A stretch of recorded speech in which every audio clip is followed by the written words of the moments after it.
Arsenal 2, Bayern Munich 2. I've had some time to think about it.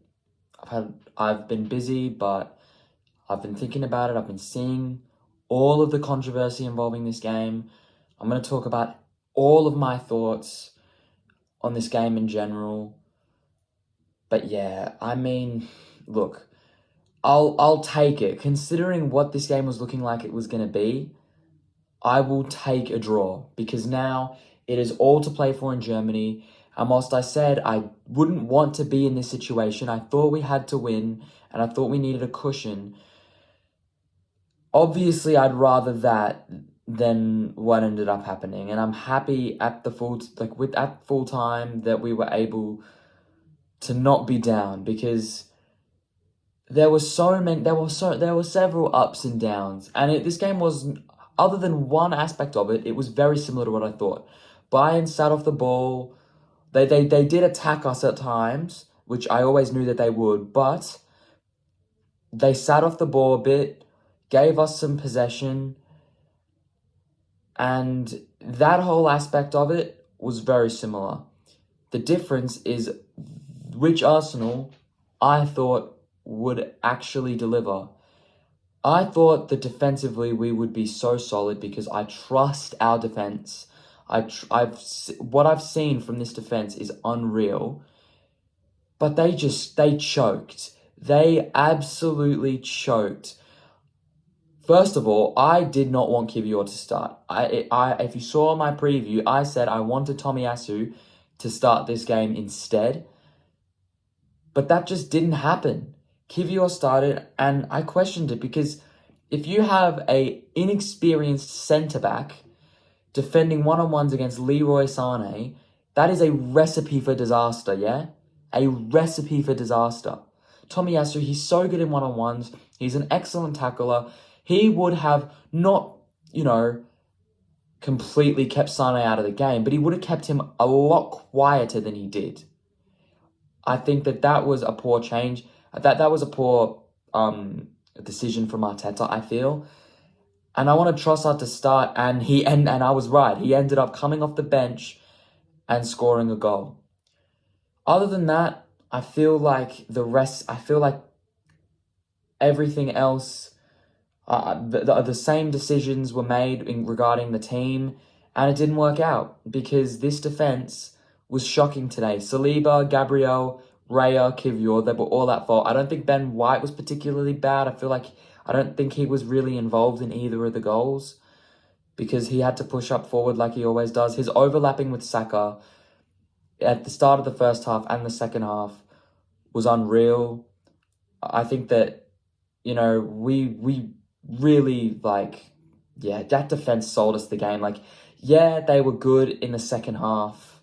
Don't get me wrong. We definitely got back into it, and because we didn't concede another goal in the second half. But it was just really poor from the defense today, especially in that first half. We struggled in the midfield battle today. We definitely did.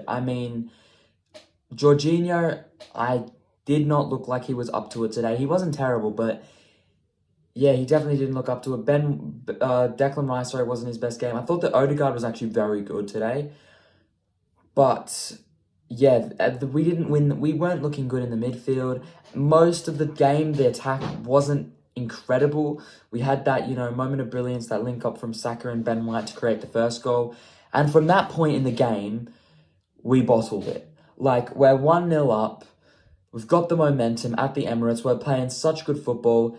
And we just didn't have the composure. The pressure got to us. And when we were 1-0 up, we should have continued to play well, maybe get another goal and see out the win. We should have done that because at halftime, Bayern had 2 shots. They had 2 and they were 2-1 up. Disgraceful.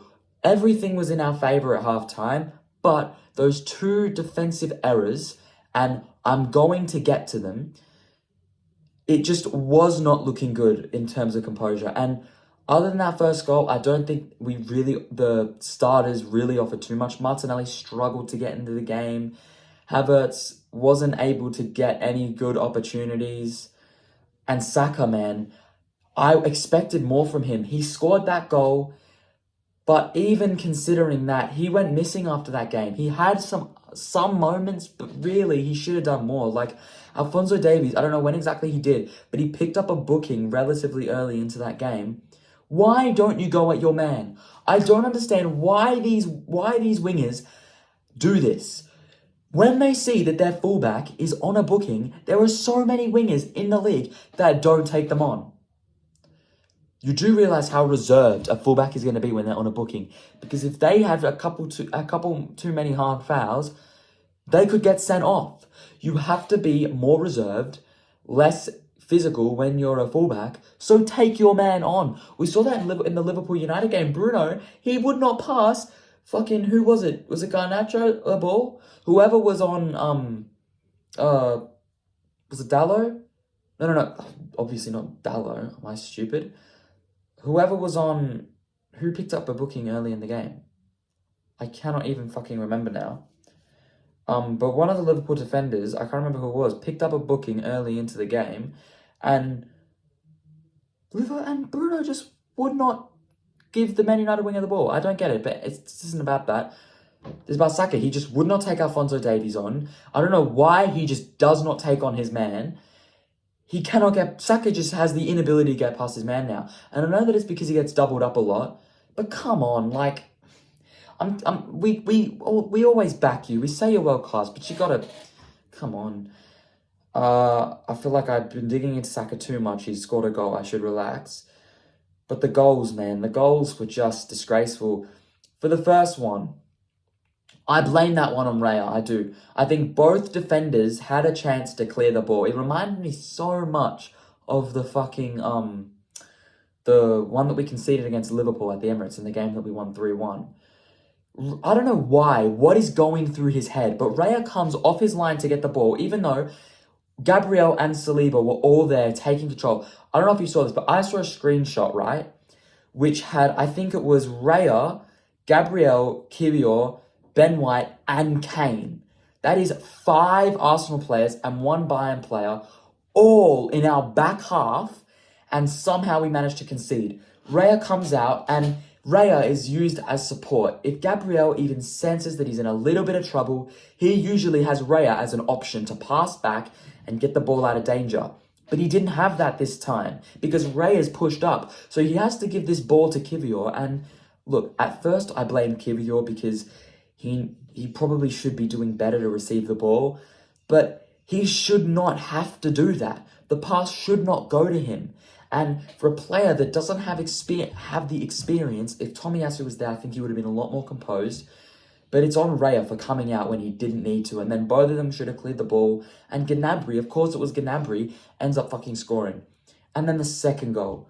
Kiwior just lets Sane slip through in behind. I feel like that one was more on Kiwior. And then again, nobody takes him on. Nobody is able to get there. And then Saliba is in a last-ditch tackle, fouls him, and the penalty goes to Kane. But that penalty, that isn't the end. Conceding a shitty penalty from a run in behind isn't the worst of it. Because Raya, what the fuck are you doing? Usually, when a team concedes a penalty, you don't blame the keeper because it's a penalty. Like, odds are the player's going to score it. But he moved to the side before Kane even made his run-up. I don't get it. Why would you do that? It makes no sense. He tiptoed to the side, went for hesitated, tried to go for the dive before he even took his last step before shooting. I don't understand why. This defense that has been so good, you can so tell the lack of experience. We just didn't have that experience. It was just, we choked. The pressure got to us and we choked. That is what happened. But at least the second half got better. The second half got much better. We started defending well. As I said, we didn't concede a goal in the second half. And then this one thing that I have to credit Arteta, I don't think that the team that we put in was great, but the subs changed the game. The subs changed the game. Zinchenko didn't really do much. I feel like he was shaky. He got bailed out a little bit by Gabriel and Saliba, who was covering for him. But Jesus and Trossard, those two were both involved in the equaliser. And it was just beautiful. Seeing Jesus have the ball. This is why I am not ready to give up on him. A lot of Arsenal fans are giving up on him. I didn't think he's been in great form, but I still think he should be playing for Arsenal because he is very good for these kind of moments. When he's got defenders all around him, he's got the ball at his feet, his composure, and then to slip aside to Trossard. I don't know how he managed to get the ball out. Most attackers in the world won't be able to get the ball out of that scenario. Gives it to Trossard, who has been huge for us. He has now scored in both knockout games at the Emirates in the Champions League. Both. He scored against Brighton. He is our best finisher. He is genuinely the best finisher on this Arsenal team at the moment. He is so good. He's been huge for us. The fact that Chelsea fans were hyping up Mudryk and we have Trossard. But yeah, he's an incredible talent. Or not incredible, but he's an incredible player who's been amazing for us. And after that equaliser, it became chaos. It became absolute chaos. We had, obviously, it became basketball at the end-to-end stuff. And there were two moments in particular. And I'm not going to talk about the one that most people have been talking about until I get to all the controversy. But I'm going to talk about the Kingsley Coman moment because no one is talking about that. Musiala slips the ball into Kingsley Coman, who puts it through Raya's legs and hits the post. Raya got nutmegged for the first goal, by the way. I didn't mention that. Raya got nutmegged for the first goal. If he concedes the winner to Kingsley Coman, and he got nutmegged from both open play goals, the penalty he didn't have a chance to because he went the complete wrong way early. I think it might have been over. I think it genuinely might have been over. Not for the tie, obviously for the tie, but for my life. Yeah. It was just really good in the second half. I thought that at least we showed that we could get something from the game. At least we didn't completely give up. At least we showed that we are still in this. And that second half is the reason that I have even a bit of hope that we can go and get a win at the Allianz. What's weird is I have more hope that we can get a win at the Allianz than I did before the game, and it's because of that second half. It's because when it looked like we were down and out, I was getting ready to turn it off at halftime, genuinely, because I was so angry. No, I wasn't actually going to turn it off, but I was getting so angry because our defense just completely cost us that game. But the way we finished it was good. I loved the way we finished it. It was excellent. And yeah, we were lucky to end up with something. I feel like both teams could have gone on to win that game, which means it deserves a draw.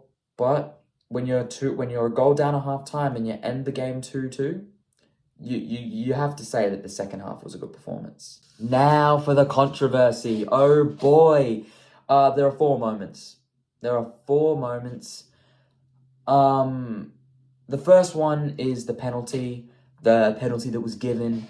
I think it's a pen. I don't know why there's a controversy towards it. I feel like, look, it isn't the most clear and obvious penalty, but it is definitely a penalty. It's just, with what happened later, it kind of, when you compare the two, they're very similar. If you compare that penalty and the one we could have gotten at the end, they're very similar, and I feel like if one's given, they both have to be given, but I'll talk about that. But for what it is, just looking at that moment alone, it's a penalty. Then we had the Harry Kane thing. It's a red card. You have to admit, it's a red card. He's standing, go look it up. He's standing on the ground. He looks back at Gabriel, and he elbows him. He goes back and elbows him. When you see moments like that, you think, oh, maybe not, because there's the argument that if the player is in the air, then they have a lot less control on their arms because they have to balance themselves and there could be a bit of contact. But the fact that Kane is planted on the ground, he looks back, he sees Gabriel, and he thinks to himself, I'm not going to win this header, and then he elbows him. That is a red. That is malicious. It's violent conduct. It is a red card. He should be sent off for that. He got a booking, but it's a straight red card. And that would have completely changed the game because it was after the 2-1. But if they went down to 9 men, losing Harry Kane, who was actually dropping deep, I think that was one of his best, deep line playmaker games. We've seen him do that a lot. He gets a lot of memes saying, oh, Kane the DM.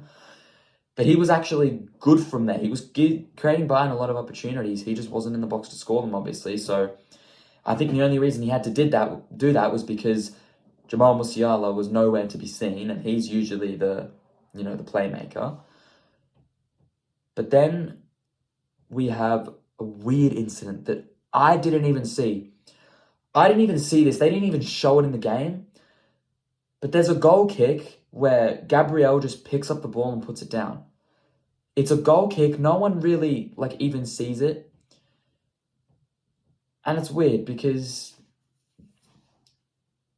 that's never, it's odd because who does, I don't know what was going through his head. I think he just completely forgot what was going on. I don't think he knew. Did he maybe not know that Raya made the goal kick? But it's a weird situation that's probably just a miscommunication. It's obviously a penalty. If you blatantly pick the ball up, but it didn't really impact the game though.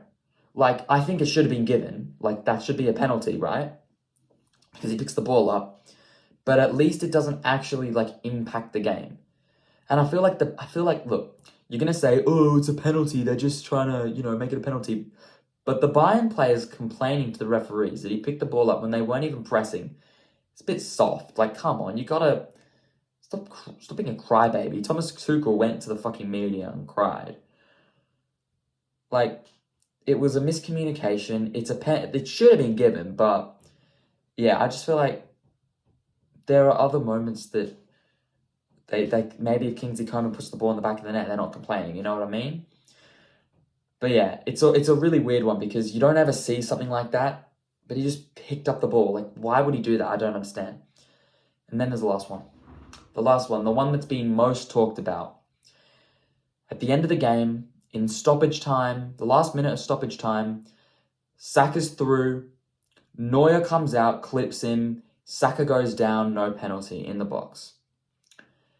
And I'm sorry, it's a pen. I'm not going to go and say that it's a blatant, stonewall, clear and obvious penalty. But if you look at the other one, it's the same contact. I've seen people saying, oh, Saka went into the challenge. If you look at it, Neuer, he's got his leg out. You can't see me, but he's got his leg out. Saka goes, and I don't know if you saw, but he literally extends his leg further. As Saka's coming in, he extends his leg further. And since he moves it further out, it's a pen. He gets none of the ball. He brings his leg out. He trips Saka. If that happens to Real Madrid, if that happens to Manchester City, that is a penalty every day of the week. And look, if you're Bukayo, I do have to put it on Saka because people are saying, oh, he dived. He could 100% score from there. He didn't need to take the contact because what I think is unless it is going to be the most clear and obvious possible penalty, unless you see him studs up coming into you or just coming into you ready to take full contact, don't dive into it. He had an open goal. He could have tried to get around him and score. If he had done that, he would have completely it would be beautiful. If Saka had a brace, including the winner, it would have been beautiful, but he decided to take the contact and it ended up costing us. So yeah, I think that all three of them should be penalties.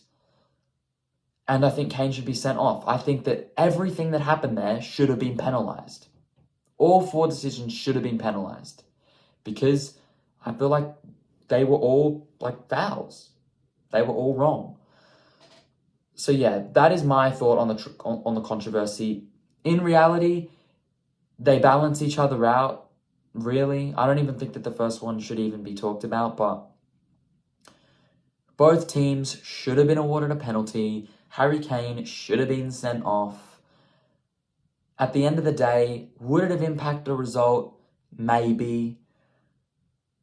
Probably, but since both teams got away with something, in my opinion, then we may as well not even go into it. I know I just spent 7 minutes talking about it, but I just had to address it because everyone's talking about it. So, yeah, that is my thoughts on that situation. Okay, I've covered pretty much everything from the game, except for one thing that I want to do. I'm going to give player ratings. Now, I'm going to go through each player and give them a rating out of 10. A lot of people do player ratings, pretty common in the footballing world. So yeah, I'm going to do it for Arsenal. Raya, I'll give him, you know what, nah, fuck it, 4. He gets a 4 because that was his first bad game since December. If we're being for real, since the Luton game, that was his first poor performance. And the fact that it came in the biggest game of the season is very disappointing. He was at fault for both of the goals.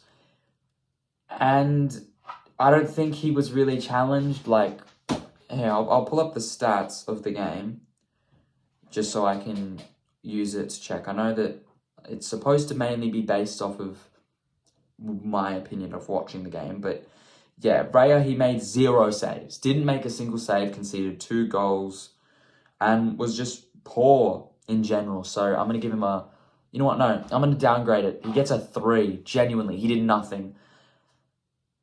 No, I'll keep it 4, just because his distribution, as I can see here, was decent. Yeah, I'll give him a 4. Kivior, I'll give a 3. I mean, it was not a good day for him. Again, he was involved in both of the goals, at fault for both of the goals, and unlike the rest of the defense, he didn't have a chance to redeem himself because he was taken off at half time. Guess that isn't really his fault, but still, this wasn't the game for him. I'm not angry. I just think that it was obvious that something like this could have happened. Because, I mean, why was he even playing? He shouldn't have been playing in the first place. But yeah, he's at a howler. Gabriel, I'll give a 5. He was pretty solid for the rest of the game. But, again, he picked up the ball. It should have been a penalty given away. Both of them should have given away a penalty. Fuck me, bro. But yeah, I'll give him a 5 because at least he was a bit solid for the rest of the game. Saliba, I'll also give a 5. I don't think any of those 4 even remotely deserves above a 5. Saliba, he gave away the penalty. Probably should have cleared the ball for the second goal, maybe. So for the first goal. But, yeah, they would be lower if it wasn't for the rest of the game. So they even out and it's average performance. Ben White, though, he was good. I'm going to give Ben White a 6. 6? No, I'll give him a 7. He was involved. I feel like he defended excellently. His overlapping play with Saka was good. He was involved in the first goal. He didn't really do anything wrong. He was the only person in the defense that I thought could come out of that game holding their head up high, because the form he's been in is unreal. It's been unbelievable seeing how good he's been. Ben White on form at the moment is better than he has ever been. He was better than last season. And I rated Ben White very highly last season. Now moving on to the midfield, Jorginho, I'll give him a 5 as well. Like, he was poor. Not poor, he was just average. He ran out of legs clearly. I didn't think he should have played as the holding midfielder. I think that he should have been played a bit more advanced and Rice there if Jorginho even played. Seeing how bad Partey was when he came on, it makes sense. But yeah, it wasn't a good day for him. I feel like he was bullied a little bit. But yeah, that's just my thoughts. Declan Rice, Rice is a weird one. I'll give him a 6 because I thought it was he's, for someone who's so good for Arsenal, he was not excellent today, but he was a bit above average. It was a below par Rice performance, which, yeah, he was, he had good moments where he was able to win the ball, but yeah, overall didn't really impact the game too much. I'm definitely closer to giving him a 7 than a 5, but I don't know if he's quite good enough to get a 7. Then Odegaard, I am actually going to give a 7. I feel like he was honestly our best player this game. He was easily our best player. I believe he won man of the match. Yeah, he was definitely our best player in this game. I feel like he created quite a bit. Yeah, he created 5 chances. I've got the stats pulled up. Wasn't able to be involved in a goal, but his passing was excellent. He was creating chances, and his work rate was the thing that was the most. His pressing. Odegaard's work rate has been insane. The amount of running that this guy does, I want to see how much, because we run like a 4-4-2 press. Him and Havertz are the ones pushing up, and they're the ones that have to do the most pressing, which is huge. And he was actually very good when it came to the pressing today. So I'm going to give him a 7 just because I feel like he was great. Saka's a weird one. For the goal alone, he should get an 8. But he didn't really... I was disappointed with the rest of his game. So I'm between 6 and 7. I'll be nice to him and give him a 7 just because he could have won a penalty. I think it should have been a penalty. If I didn't believe it was a penalty, then I'd give him a 6 because he dived. But I think it should have been awarded a penalty, so I'll bring it up to 7. He was decent. He's closer to a 6 than Odegaard is, as I just said. Martinelli, 5. He wasn't able to really get involved in the game. He wasn't bad, like he wasn't giving it away, missing sitters or anything. He just wasn't really able to get involved. Early on, he had a couple moments where he had the ball, trying to dribble, but with a player like him who just relies on his pace, he struggles to get in games. And this season, I've just been so underwhelmed by him. And compared to last season, where he was arguably... He was our second best attacker last season. He was unreal. Yeah, he was our top goal scorer in the Premier League, and he just hasn't even been close to that. Havertz, I'll give a 6. Again, he didn't really get a crazy amount of service. I don't think he really got on the ball much. He didn't even take a shot that whole game. But yeah, just wasn't able to really get involved in the game whatsoever. So I'll give him a 6 just because his pressing was relentless. And I'll move on to the subs now. Zinchenko, 5, didn't really do anything. Got helped out a couple times. It was similar to the Brighton game. I feel like he had less on him since he played only half the game as opposed to, I think Zinchenko played 60 minutes in that Brighton game. But yeah, I just don't think that he was particularly great. Now we're going to start seeing a couple high ratings. Trossard and Jesus both get 7s. And for a 7 off the bench is obviously very good. Jesus, what a pass to Trossard. Amazing dribbling, and then Trossard puts it away. I feel like Trossard's our most reliable player. Like, when was the last time Trossard had a poor game? You can't tell me. Jesus, not very reliable, but he's not there to get you a bunch of goals. He's there for the moments, and obviously that's not good enough to be a starting striker. That's why he isn't.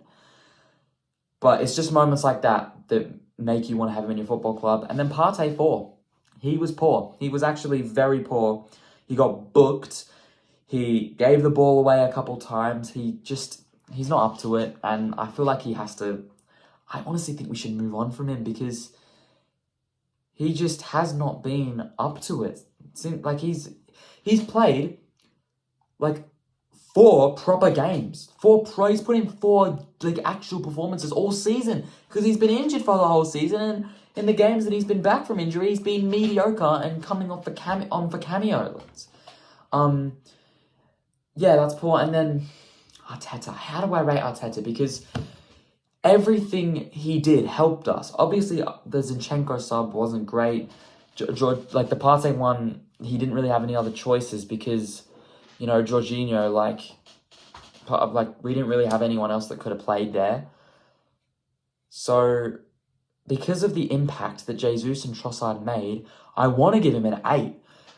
But we set up so poorly. So I think I'm going to have to bring it down to a 6. I'll give him the benefit of the doubt. I'll go 7. I'll give him the benefit of the doubt just because Kiwior has been in very good form. Because Kiwior has been in good form and Martinelli, I get starting him over Trossard because he's, I get exploiting the pace. I'll give him a 7 just because even I get the two